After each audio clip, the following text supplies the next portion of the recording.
అది మనలో video like లేకపోతే చేయండి, మనకేం షేర్ చేయండి, భయం లేదు. సబ్స్క్రైబ్ చేయండి, ఆదరించండి, దీవించండి. కాబట్టి వాక్యం అనేది దేవుడు నిన్ను కరికరించి పంపిస్తున్న మాట. వారు గుంటలో పడి ఉండగా దేవుడు తన వాక్కును పంపించి వారిని ఏం చేశాడంట? విడిపించాడంట. దేవుని వాక్యము విడిపించేది, దేవుని వాక్యం బాగు చేసేది, దేవుని వాక్యం మార్గం చూపేది, దేవుని వాక్యము సరిచేసేది, దేవుని వాక్యం జీవాన్ని ఇచ్చేది. ఆయన మాట మన దగ్గరికి వచ్చిందంటే ఇక మన జీవితం ధన్యమైపోయింది అనుకోవాలి. నిన్ను ప్రేమించాడు కాబట్టి నీతో మాట్లాడుతున్నాడు. ఇర్మియా రాసినటువంటి గ్రంథము 35వ అధ్యాయము 14వ వచనం నుంచి ఒక మాట ఉంది. ద్రాక్షారసం త్రాగవద్దని రేకాబు కుమారుడైన యెహోనాదాబు తన కుమారుడికి ఆజ్ఞాపించిన మాటలు స్థిరంగా ఉన్నాయి. నేటి వరకు తమ పితరులకు ఆజ్ఞకు విధేయులై ద్రాక్షారసం త్రాగట్లేదు. అయితే నేను పెద్దలుగానే లేచి మీతో బహుశ్రద్ధగా మాట్లాడు, మీరు నా మాట వినట్లేదే. ఎవరో వాళ్ళ పితరుడు యెహోనాదాబు చెప్పాడంట, అరే అబ్బాయి మనందరం కూడా ద్రాక్షారసం త్రాగకూడదు. నేను చెప్తున్నాను. రెండోది, మనం ఇల్లు కట్టుకోకూడదు, గుడారాల్లోనే ఉండాలి. డే కేర్ సెంటర్లో కాల్పులు, 28 మంది మృతి. Big breaking news.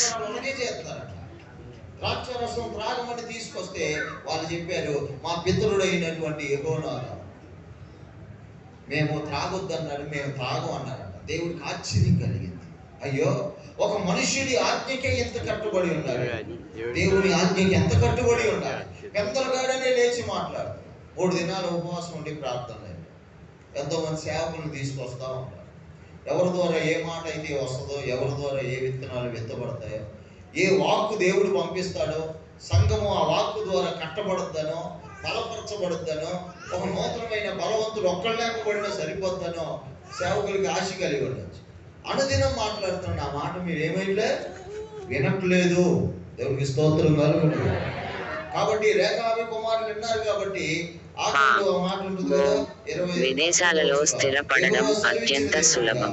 నా సన్నిధిలో నిలుచుటకు రేకాబు కుమారుడైన యెహోనాదాబుకు సంతతి వాడు ఎన్నడూ ఉండక మానడు. ఇది నా మాట విన్నవాడు, లోబడినవాడు, ఆజ్ఞలు గైకొనినవాడు నా సన్నిధిలో ఎల్లప్పుడూ ఉంటాడు. చెప్పండి స్తోత్రం. దేవుడు మిమ్మల్ని కూడా ఎక్కడ ఉంచుతాడంట? తన సన్నిధిలో ఉంచుతాడంట. ఎల్లప్పుడూ తన సన్నిధిలో మనల్ని ఉంచాడు. ఇది ఎంత భాగ్యం.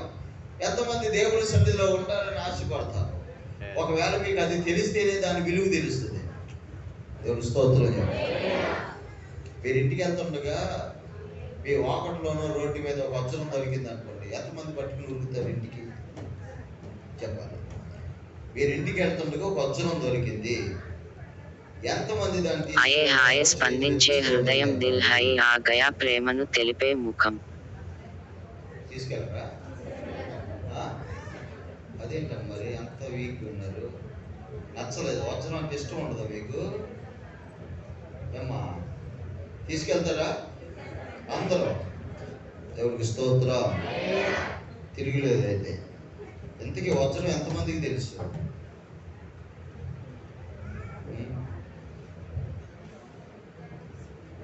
మా ఊర్లో పొలంలో ఒక ఆవిడకి వజ్రం కనపడింది.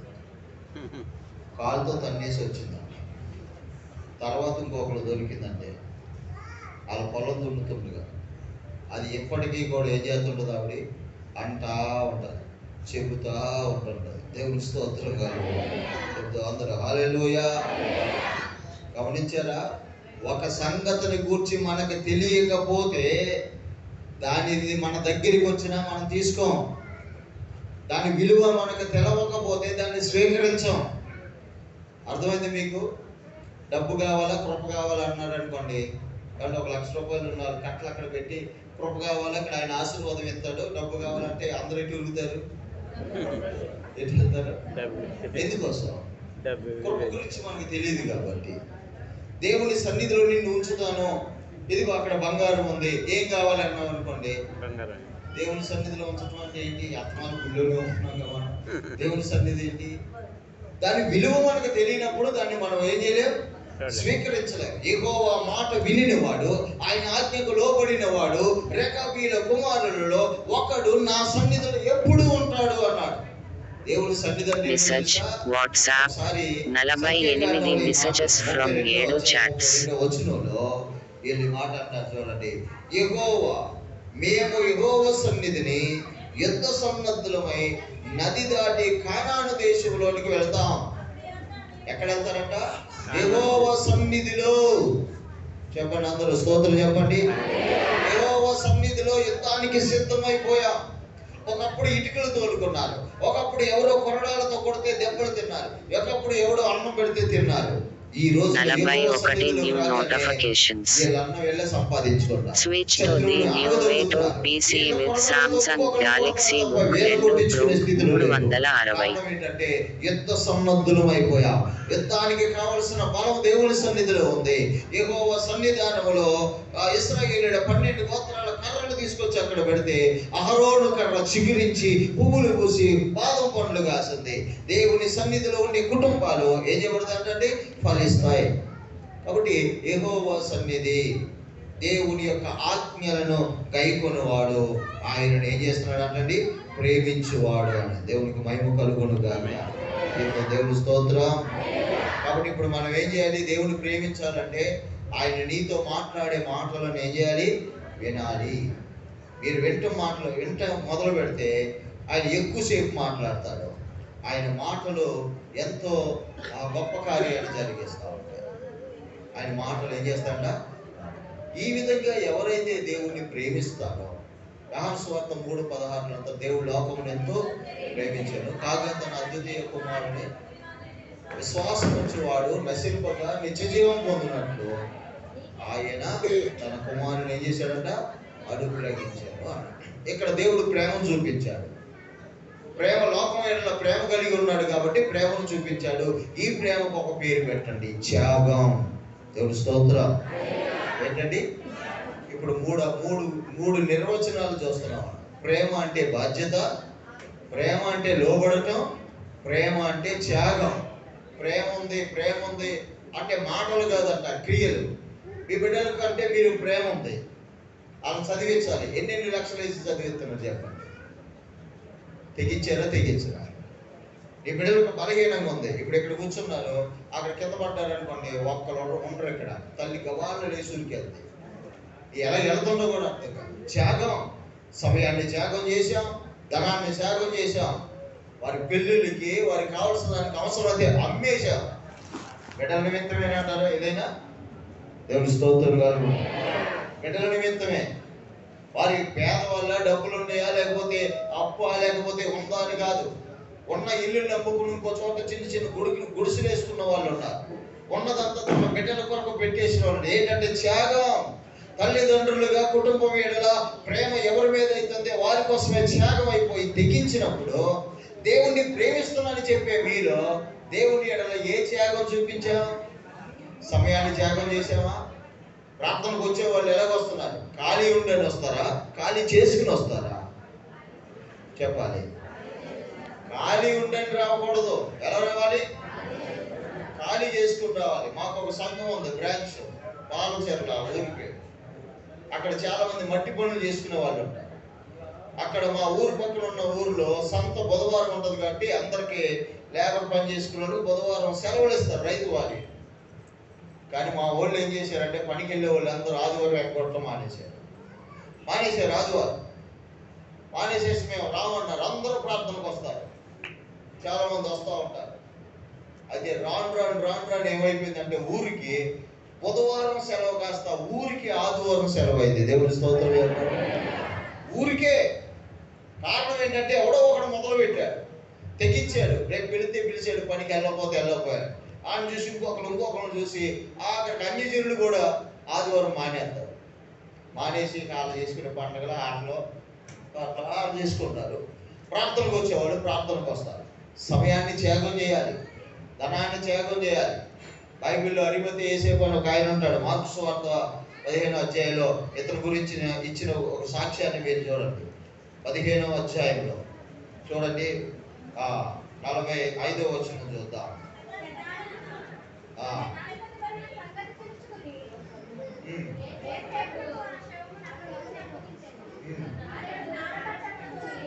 నారబట్టలు కొని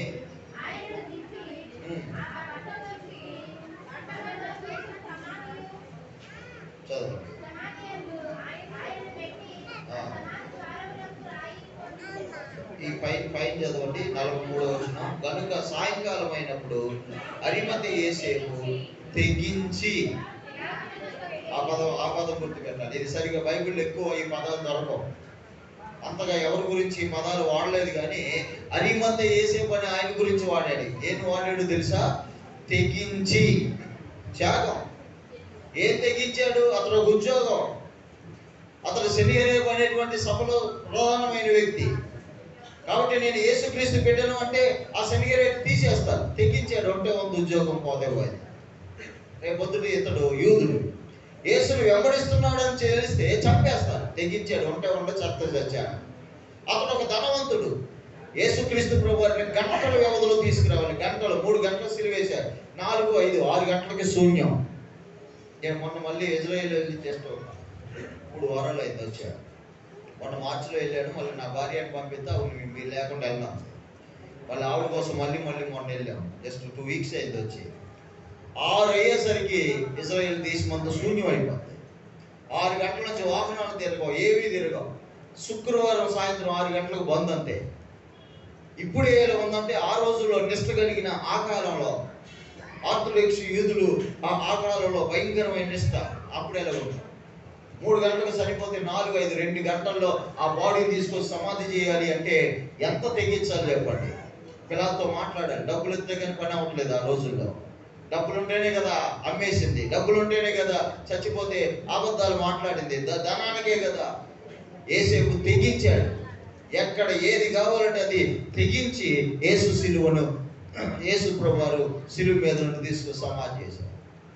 ప్రేమ అంటే ఏంటంటే మనలో తెగింపు ఉండాలి. దేవుని స్తోత్రం. ప్రేమ అంటే ఏంటంటే త్యాగం ఉండాలి.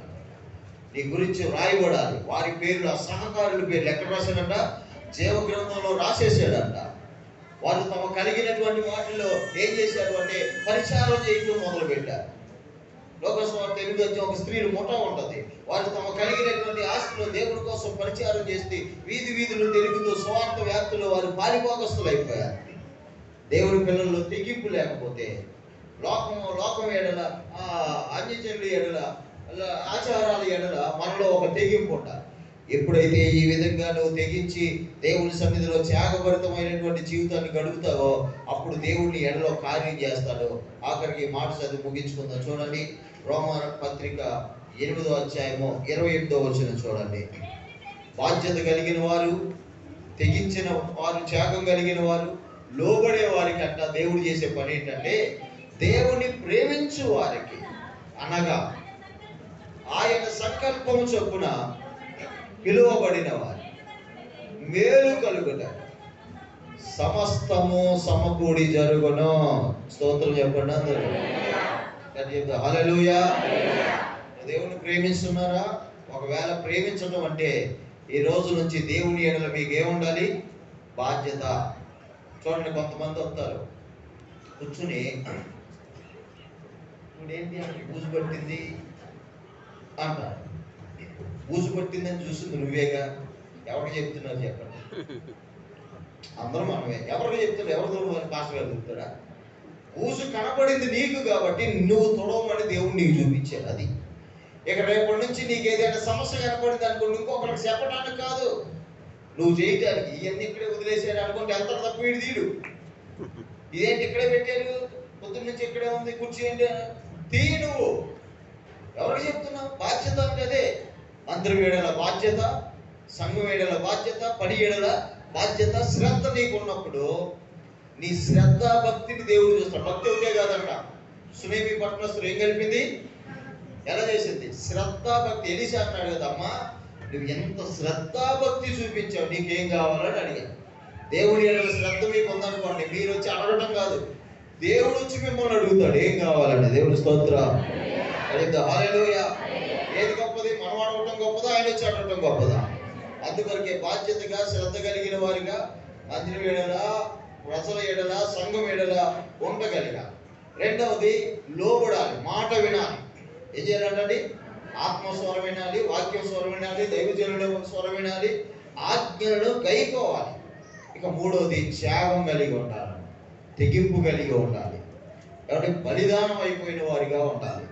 ఇలా ఎవరైతే ఉంటారంట వారికంట దేవుడు సమస్తము సమకూర్చి జరుగుతారు. దేవుడికి మహిమ కలుగునుగా. సమస్తం ఏం చేస్తారంట? సమకూర్చి జరుగుతారు. అంటే ఇక మీకు జరిగేది కీడు కూడా మేలుగా మార్చేస్తారు, శాపం ఆశీర్వాదకరంగా మార్చేస్తారు, వ్యతిరేకతలు అన్నీ కూడా అన్ని సమాధానంగా మారిపోతాయి. ఒక ప్రార్థన పెట్టుకుని ఇక రాత్రి ప్రార్థన ఇల్లంతా శుభ్రం చేసుకుంటాం. 2 రోజులు 3 రోజులు ఉపవాసం ఉంటే అక్కడ ప్రార్థన శుభ్రం చేసుకుంటే కడిగితా చీపురుతో బూజు దులుపుతుందండి. ఇలా వైరు కట్టలు వేసుకుని అటు జరుగుతుంది. తక్కువ షాక్ కొట్టింది, డామ్మని ఎత్తలు పడింది. అంతే చుట్టుపక్కల అందరూ వచ్చేసారు. అమ్మో అమ్మో అమ్మో షాక్ కొట్టింది అంటే అమ్మో సొమ్ము అని ప్రార్థన పెట్టుకుంటే ఇది ఏంటమ్మా కర్మ సొమ్ము అని వాడు ఎవడ గోలాడింది కదండి. మళ్ళీ అలా ప్రార్థన అంటే షాక్ కొట్టింది, ప్రార్థన అంటే సరే ప్రార్థన టైంకి సెట్ అయిపోయింది, బాగానే ఉంది, కూర్చోండి, అంత ఆరోగ్యంగా ఉన్నాం. తర్వాత ఏం జరిగిందంటే ఆవిడకి ఫిట్స్ అప్పుడప్పుడు వచ్చేదన్నమాట. తిప్పుడుగా చేస్తుండేది. ఈ షాక్ దెబ్బకి ఇది మొత్తం పోయింది. దేవుడి స్తోత్రం. మళ్ళీ ఇప్పుడు రాలేక సంవత్సరాలు మేలే కీడ ప్రార్థన పెట్టుకుంటున్న ప్రేమతో షాక్ కొట్టింది. చూడటానికి ఎలా కనబడింది అది? నువ్వు దేవుని ప్రేమిస్తే నీ కీడు అవ్వదు. అది అన్నీ కూడా ఎలా మారుతాయి? మేలుగా మారుతాయి. ఒక వ్యక్తి అలాగే దేవునితో బాగా ఎదుగుతున్నాడంట. బాగా ఎదుగుతుండగా ప్రార్థనకి వస్తున్నాడు. ఆడు కాలికి దెబ్బ తగిలింది. కాలికి దెబ్బ తగిలికి చిన్న పుండు అయింది. వీడికి అప్పుడు నుండి రోజు విశ్వాసంలో ప్రార్థన చేశాడు, తగ్గలే. ఇంకా ప్రార్థన చేసి తగ్గలే. అందరూ చెప్పాడు నేను బాగా దేవుని ఎదుగుతున్నాను, అందరూ చేశారు, ఇంకా పెరిగింది. ఆఖరికి ఆలస్యం చేసాడు. హాస్పిటల్కి వెళ్తే ఇది కుళ్ళిపోయిందిరా, ఏలు తీసేయాలి అన్నారు. ఈ గీడికి చూడండి ఇక తీసేయండి అని చెప్తే ఏలు బీకేశాడు. ఈ గీడికి ఎక్కడ దాకా వచ్చేసింది దేవుడి మీద. ఎంత దేవుడి కోసం చేస్తే నా ఏలు బీకేడా, మానేశాడు గుడి. ఇక బలపరిచే బ్యాచ్ ఉంటారు కాబట్టి వెళ్ళారు మీలాంటి వాళ్ళు అందరూ. ఏమో బ్రదర్ ఏంటి చక్కగా ప్రార్థనకు వచ్చానంటే ఏముంది అక్క ఏం బీగేసాడు కదా దేవుడు, వచ్చి ఏం చేయండు అన్నాడు. అదేంట్రా ఇప్పుడు మేలో కీడో ఏదో జరిగింది, దానికోసం దేవుడు నిందించలే, నాకేం జరగలేదు దేవుడు అన్నాడు, మానేశాడు. ఒకరోజు వీళ్ళు చుట్టాలు ఇంటికి వెళ్ళాడు అంటే ఆ చుట్టాలు ఇంటికి వెళ్ళాడు. వాళ్ళు ఆగమని ఆకుండా వచ్చేది. మార్గ మధ్యలో అడుగు ఉంది కాబట్టి మా ఏరియాలో బాగా పొలాల టయాల్లో వాటిల్లో బరులు ఎత్తుంటారు, మేకపోతులు లేదా ఎద్దులు. ఆఖరి ఇంకా ట్రైబులు ఉన్నారు లోపల అలాగా నరబలులు కూడా ఇచ్చాం. ఇప్పుడు ఆగిపోయినట్టు ఉన్నాయి. మా చిన్నతనం దాకా అక్కడక్కడ ఏర్పడాయి అనమాట. ఈ బట్టలు అమ్ముకునేవాడు లేకపోతే అయ్యి అమ్ముకునేవాడు అంతే ఇక్కడ రాడుగా ఆ గుడి వెళ్తే ఆ సీజన్ అనమాట. అది ఆ సీజన్ ఇప్పుడు పోయినాడు. ఒకే జరిగినా బయటికి రావు తెలియదు. ఈడ దారి మొత్తం టక్కుమని ఒక బ్యాచ్ పట్టుకున్నారు. పట్టుకుని ఏం చేసుకెళ్ళిపోయారు అడవిలో. ఊళ్ళో తీసుకెళ్తే పెద్ద అడావిడి జరుగుతుంది. ఈయన తీసుకెళ్ళారు, కళ్ళకు గంతలు కట్టేశారు, మొత్తం ఇప్పేశారు, ఈయనకి పసుపు రాసేసారు, మొత్తం బ్యానవేలంతో తీసుకెళ్ళిపోతున్నారు. వీడికి భయం వేసి అడుగుతున్నాడు, ఎక్కడికి వెళ్తున్నాం, ఏం చేస్తున్నారని. ఏం లేదురా మా దేవతకి ఏమి ఇస్తున్నాం, బలివ్వాలని తీసుకెళ్తాను. వీడికి అయిపోయింది అనమాట. వీడిని తీసుకెళ్లి బలిపీఠం మీద నిలబెట్టాడు. అందరు కేకలు బాబులేస్తుంటే గురువు గారు వచ్చారు అనమాట, కత్తి పట్టుకుని ఒక ఏటి వేద్దామని. గురువు గారు వచ్చి దీపం పట్టి పై తల కింద నుంచి అంతా ఈయన పరీక్షిస్తున్నాడు. మేలుమైన వాడు స్వచ్ఛమైన వాడు కాదా ఈడని. మొత్తం చేతుల పైకి తన్ని చూసేసరికి వీడికి మొండీలుడు ఏలుడు. అప్పుడు గురువు గారు అన్నారు, ఎవరాడు వీడు మొండోడు తెచ్చారు అన్నారు. ఏంటి గురువు గారు, వీడికి ఏం లేదురా, దేవత కోపం వస్తుంది, ఇలాంటి వాళ్ళు అన్ని ఇళ్ళు ఉండాలి. ఎలా ఉండాలి, ఎలాంటి ఈ నుదిలేసి ఇంకోటి పట్టండి అన్నాడు. ఈ నుదిలేసాడు. వీడు ఎంత ప్రార్థన చేసి ఉంటాడు చెప్పండి, చేశాడా? సరాసరి ఆ పశువు కుంకుమంతో గుళ్ళోకి వచ్చి పడిపోయాడు. దేవుని స్తోత్రం. యేసయ్యా పోతే పోయింది ఏడు ముక్క, ప్రాణం దక్కింది. కొంతమంది అంటారు కదా బతుకుంటే ఏం తినొచ్చు, పరిసరాలు తినచ్చు. ముందు బతకాలరా బాబు, ఏది తిన్నామని ముఖ్యం కాదు. సరే ఆ ఏరియా ఎవరు చూసాడు అసలు, ఎవరికి తెలియదు. అది తెలిస్తే వాళ్ళే పట్టుకోరు ముందు అసలు. ఆ ఎవరి నుంచి కాళ్ళెన్ని ఏళ్ళెన్ని ఎవరు చూస్తారా? చూసారా, దేవుడి పిల్లలకు ఒక WhatsApp checking for new messages. ఏముంది, మెసేజ్ వాట్సాప్ 53 మెసేజెస్ ఫ్రమ్ 7 జీవనగల చాట్స్. జీవన సంఘం 6వ తారీఖు అక్టోబర్ 2022 ఉపవాస ప్రార్థనలు ఉదయం ఆరాధన. లైక్ చేయండి, షేర్ చేయండి, సబ్స్క్రైబ్ చేయండి. వసంత మందిర ఎదురుగా కాలువ అండ్ రైన్ షాట్ పక్కన. ఎండ వేళ మామిడి చెట్టు కింద కూర్చున్నాడు ప్రార్థన చేస్తున్నాడు అంట మళ్ళీ రికార్డ్ బట్